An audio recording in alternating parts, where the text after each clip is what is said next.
This is TWiT.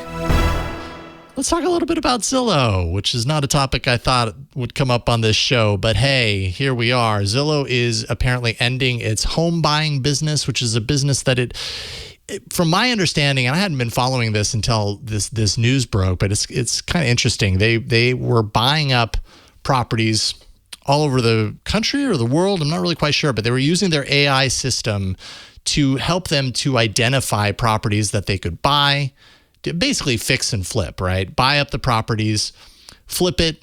Yes, they would make a profit, but Zillow would really earn a 5% convenience fee on the deal, that came out of that. And they're now saying that they're getting out of that. They're going to end up losing somewhere in the realm of, $500 million in the process. They're selling off the properties that they do have. They said they're right.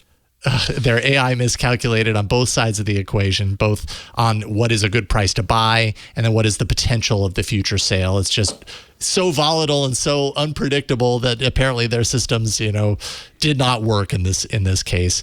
They pitched 7,000 of their homes to institutional investors, and I thought this was interesting. I think maybe you placed this in here, Jeff, but I had read a little bit about this too. That there were some TikTok videos that were kind of on the trying to understand exactly what this whole Zillow thing was, and you posted this in here, so maybe you can give it an explanation. But it's I didn't realize theory. TikTok was doing this, and what shocks me about it is that it's a tremendous conflict of interest because TikTok Zillow right. is the service that people use now as much as anything to find out the value of homes. So they can, and that's something that they make up out of the air based on comps, but they can adjust that one way or the other, and then they can have an impact on the market in which they're buying, and they're a participant. So that's pretty yucky. So there's a guy who's been a real estate agent for 11 years who put up a video saying, here's what could go wrong with this for the market. So I don't know if you want to play a little bit of it. Yeah, it's pretty interesting. And if we can't play it, it's just that Twitter link that's below the story, line 42, John. But if we can't play it, it's essentially he's talking about Zillow, finding a whole group of properties in a particular region, in a particular area, buying them all up, selling. Let's say they buy them for $300,000. Oh, right. Here it is. This guy does a good job. Yeah, he does a really good job. Everybody knew of to look for houses. And everybody goes on there and searches for houses when they're bored and stuff. And so that company, they just sit back and they just collect all the data.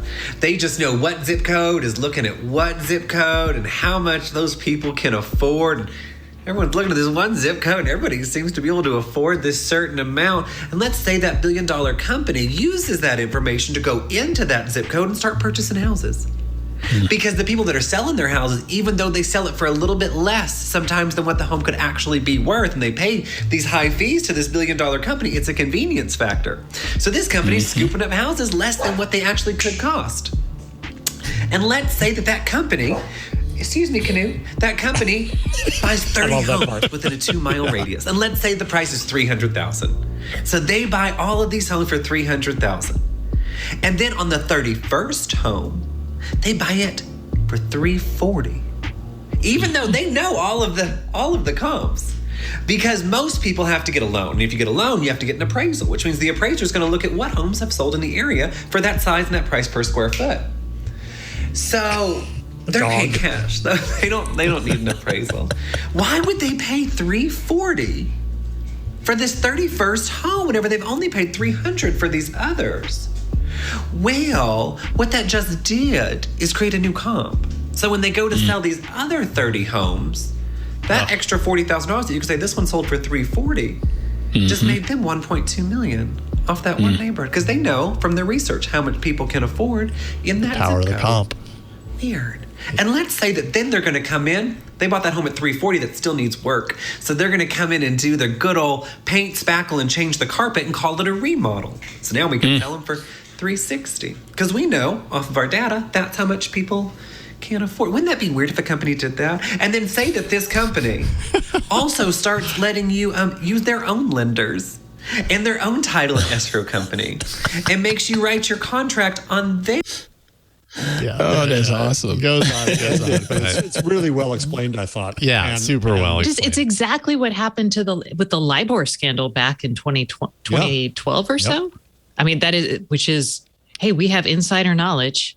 We're going to use that to set up a basic comp price, and then we're going to benefit off of that.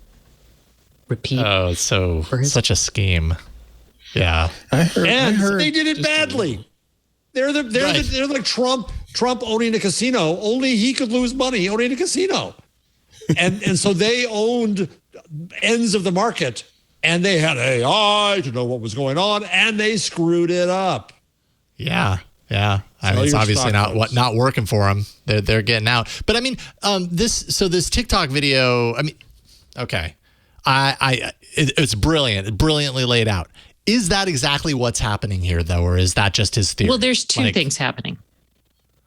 They're in trouble from the TikTok video did influence people to look at what they're doing, but their AI also, because of the current craziness in the housing market, suddenly they're like, oh, we did not account for this in the algorithm. Right. Open Door, is it Open Door? Is that there's another real estate company that just did the same thing because they were like, oh, crikey.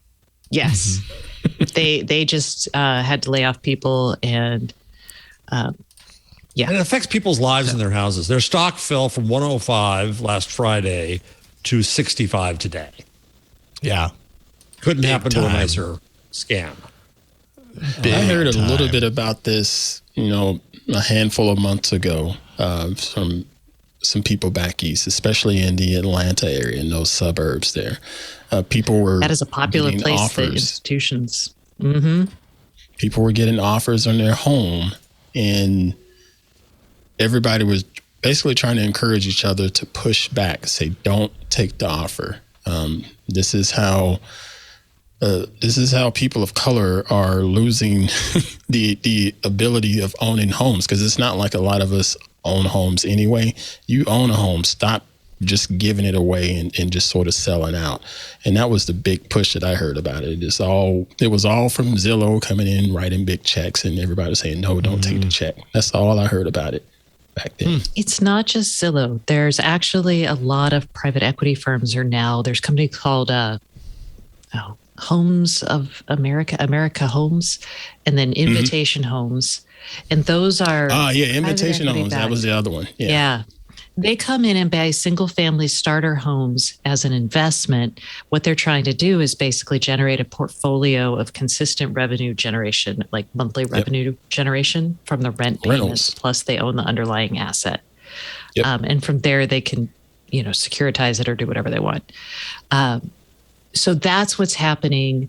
Zillow, and that's a slightly different thing, but a lot of people correlated as the same. But those people will continue to own the homes as an asset, whereas the Zillow people are trying to make money on the commissions and kind of flip the homes for the most part. I don't think they're seeking to own the homes over the long term. Just flip. But either way, both are a tool for gentrification, and both are right. Oh, yeah. helping push the cost of single family, affordable, like starter style homes up in markets. And the Atlantic did a good look at it where they were like, this isn't so bad, because they looked at like the absolute number of homes that were being purchased, but they didn't look at the type of homes. And so it's a very controversial thing, I would say, especially as we're seeing kind of a home shortage. And as Ant mentioned, it is a tool for gentrification. Yeah, when really in Charlotte, there was, within the last 10 years, there was a couple of different neighborhoods that I can remember looking at that was considered the hood, in air quotes. But now you go there, you better have a couple million in the bank if you want to live there. Because people went in and bought up those hood-tastic homes or single-family homes and destroyed them and pushed everybody out of that area, and it doesn't look the same as it did 10 years ago. Built their McMansions. Yep. Yeah.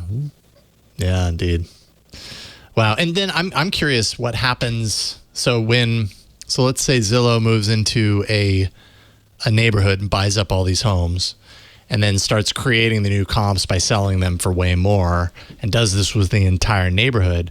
I mean, that was a manufactured inflation of the price at a wide scale that covers a large geographic area. Once Zillow's done, does that ever come back down to earth or does it stay up there? Has Zillow driven it up? That's the 2008 financial crisis in like Las Vegas, Precisely. or Phoenix. Eventually, right now, that I would be interested to see if anyone in Vegas or Phoenix, is your home back above water? Right. That was caused by cheap financing, but this is basically caused by overinflated valuations. Yeah. Which could lead. I think there's got to be an investigation. Too. Absolutely. You want to investigate an algorithm? Investigate, that is to say, the output of it. Were there any patterns once they went into this business? Was there any pattern of actual sale versus Zillow price comp? Because it's not just a comp. That's not the issue. The comp is the actual sale of a nearby house. But Zillow, of course, gives you a projected price of your house. So they've got the stockpile.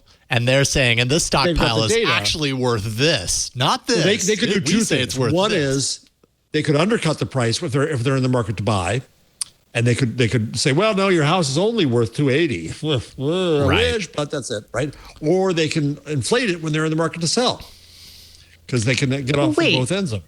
Hold on, though. Because what happens is when you do, unless this is all cash. So if this is all cash and you're buying a house with cash, go you.